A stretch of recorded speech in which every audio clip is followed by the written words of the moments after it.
जय जगन्नाथ मु अनु स्वागत करुच्ची मो यूट्यूब चैनल अनु कुकिंग स्टाइल को देखो मु आज पोई बेसर किपरि प्रस्तुत करुच्ची। मु पोई बेसर पाई मु नेइची पोई किछि काटिकी नेइची कखारु आलू बाइगण मु नेइची मसला रे अदा रसुण पियाज सोरिष जीरा कंचा लंका मु नेइची। देखो मु मसला टी को बाटी नौची। देखो कड़ाई रे मु तेल किछि दे देइची गोटे पियाज मु काटिकी रखिथिली मु देदेली। पियाज टी मौली गला पर मु मसला जो बाटिकी रखी मु देदेली।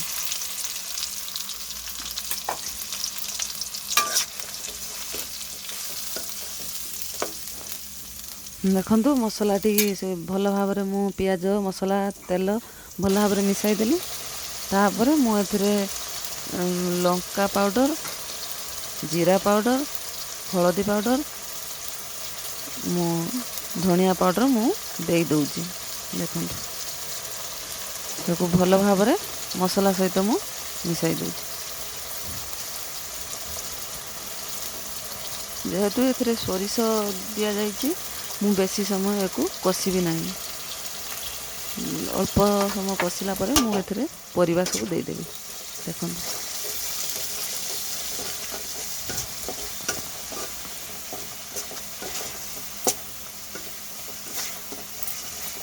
देखो मु भल भाव मिसाई देली मसला सहित सब पाउडर गुड़ाक।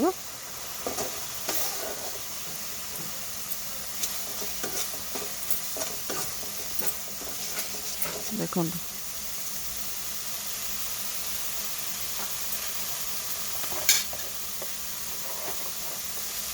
देखो मोर मसला टी हे आसलानी। एबे मु परिबा दे देबी।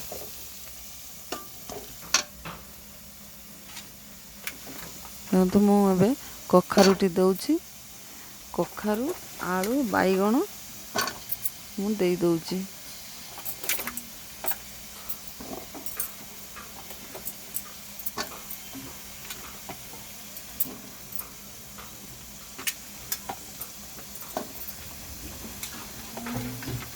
देखो मु परिबा सब दे दउची।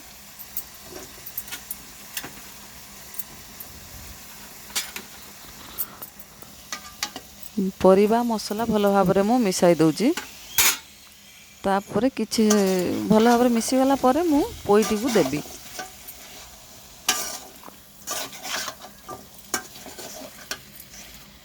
देखो भल भाव मिसी गलानी परिबा सहित मसला। तापर मु पोईटी को दे दउची।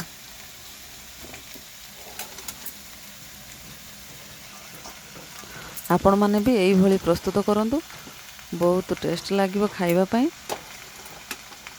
देखो मु देदेली पोई गुड़ाक सब परिबा देइथिली मसला हेया गला पर मु परिबा देइथिली परिबा पर मु पोईटी को देदेली। भल भाव मिसई देली पोई सहित परिबा को। तापर मु लुण किछि देबी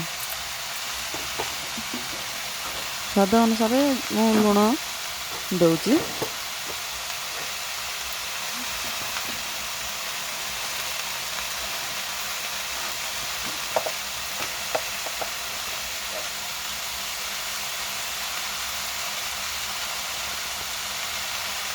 दुई चामच लुण मु देली। लुण परिबा भल भाव मिसई दवा।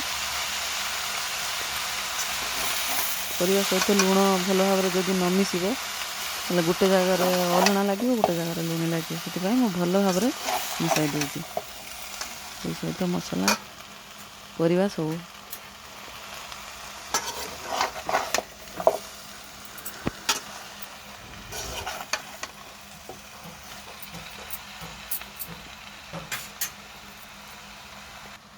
देखो मु भल भाव मिसाई देइची परिबा सहित लुण भल भाव मिसी जाइए।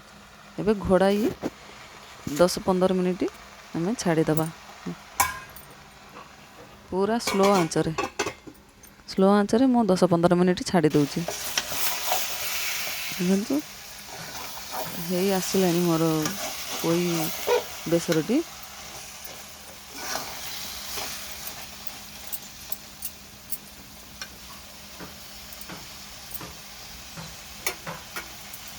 ଦେଖନ୍ତୁ ମୁଁ ଏଥିରେ ଦେଖନ୍ତୁ ହେଇଗଲାଣି ମୋର ପୋଇ ବେସର। ଦେଖନ୍ତୁ ମୁଁ ଏଥିରେ ଘରେ ପ୍ରସ୍ତୁତ କରିଥିବା ଲଙ୍କା ଗୁଣ୍ଡ, ଜିରା ଗୁଣ୍ଡ ମୁଁ ଉପରେ କିଛି ଦେଇ ଦେଉଛି।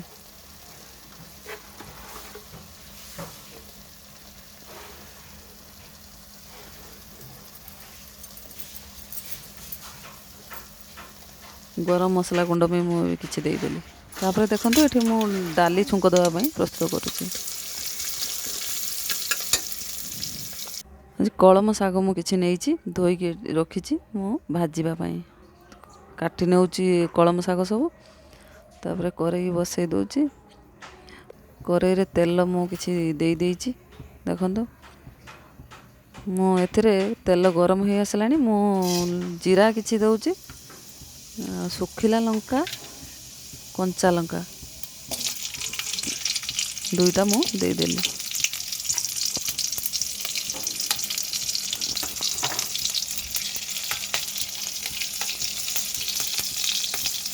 ତାପରେ ମୁଁ ରସୁଣ ଗୋଟେ ଛେଚିକି ରଖିଥିଲି, ମୁଁ ଦେଇ ଦେଉଛି।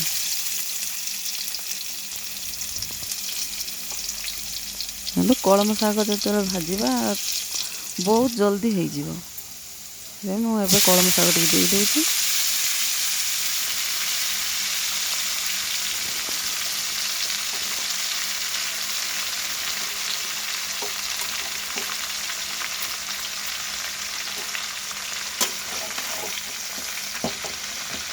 ହେଇଗଲି। ଏବେ ମୁଁ ଲୁଣ କିଛି ଦେଇଦେଇ ଶାଗଟିକୁ ଭଲ ଭାବରେ ଗୋଳାଇ ଦେଉଛି ଲୁଣ ସହିତ। ଦେଖନ୍ତୁ ଭଲ ଭାବରେ ମିଶିଯିବା ଲୁଣ ଶାଗ ଭଲ ଭାବରେ ମିଶାଇ ଦେଲି। ଦେଖନ୍ତୁ କିଛି ସମୟ ଛାଡ଼ିଦେବି। ମୋର ହେଇ ଆସିଲାଣି। ଦେଖନ୍ତୁ କିଛି ସମୟ ପରେ ହେଇ ଆସିଲାଣି, ମୋର ହେଇଗଲା ଅଲରେଡ଼ି ଶାଗଟି ପ୍ରସ୍ତୁତ ହେଇଗଲା। ଦେଖନ୍ତୁ ଆଜିର ମୋର ଥାଳି ଟିକେ ଦେଖନ୍ତୁ। ଆଜି ମୁଁ କ'ଣ କ'ଣ ସବୁ ପ୍ରସ୍ତୁତ କରିଛି।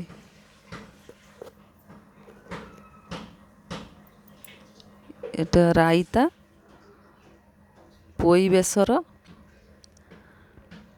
ଡାଲି, କଳମ ଶାଗ ଭଜା, ଭାତ, ରୁଟି। ଦେଖନ୍ତୁ ଆଜିର ଥାଳିଟିକୁ ଆପଣମାନଙ୍କୁ କିପରି ଲାଗିଲା ମୋର ଏଇ ଥାଳିଟି ମୋତେ କମେଣ୍ଟ ବକ୍ସରେ ନିଶ୍ଚିତ ଜଣାଇବେ। ଯଦି ଆପଣମାନଙ୍କୁ ମୋ ଭିଡ଼ିଓଟି ଭଲ ଲାଗିଥାଏ ତାହେଲେ ଲାଇକ୍, ସେୟାର, କମେଣ୍ଟ କରିବାକୁ, ସବସ୍କ୍ରାଇବ୍ କରିବାକୁ କେବେ ବି ଭୁଲିବେ ନାହିଁ। ରହିଲି। ଜୟ ଜଗନ୍ନାଥ।